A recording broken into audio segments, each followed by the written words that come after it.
Moving on to season 2, what are your expectations, or what are you kind of hoping for season 2? I mean, the obvious one is the fallout from the council being destroyed, right? Mm-hmm. And I imagine that would create some kind of power vacuum, and that probably lead to some kind of uprising in the Undercity, would be my guess. I guess that's the immediate fallout of that, right? Yeah, for sure. And for some of your favorite characters, where do you kind of see them falling in season 2? I hope they take this whole idea of hextech and this whole democratization of magic like further to some interesting places where it enables characters to do things they otherwise wouldn't have been able to.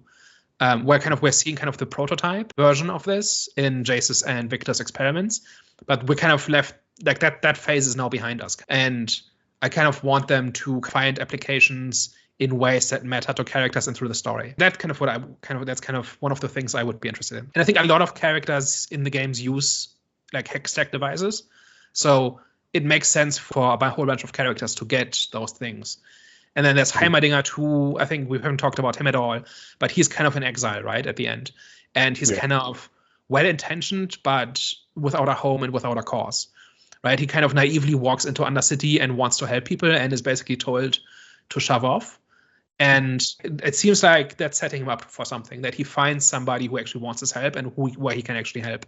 And maybe his idea of what helping looks like is maybe changed from what it was at the beginning of season 1, I would assume, because he's kind of seen his dream fail, right? He was one of the founders of Piltdown, and he's kind of seen it fail, right? Because like there's different lessons you could draw from it, right? But one idea might be that humans just can't be trusted because they're too. Like, there's a few moments in the series where he kind of remarks on, or people remark on the fact that he's long-lived and the humans aren't. I think he calls humans impatient at some point, and he says, "Well, we don't have the luxury to wait for 200 years, right? We have to act now if we want to help people." Like ideas like that were really, really interesting, and I hope they build on that more. Now that kind of the House of Cards has been thrown over, and everybody's kind of finding their new place. So I think you could do some really interesting stuff here. For sure. Well, I'm very much looking forward to it. I think it comes out November 9th is the first set of episodes, I believe. Eagerly anticipating that.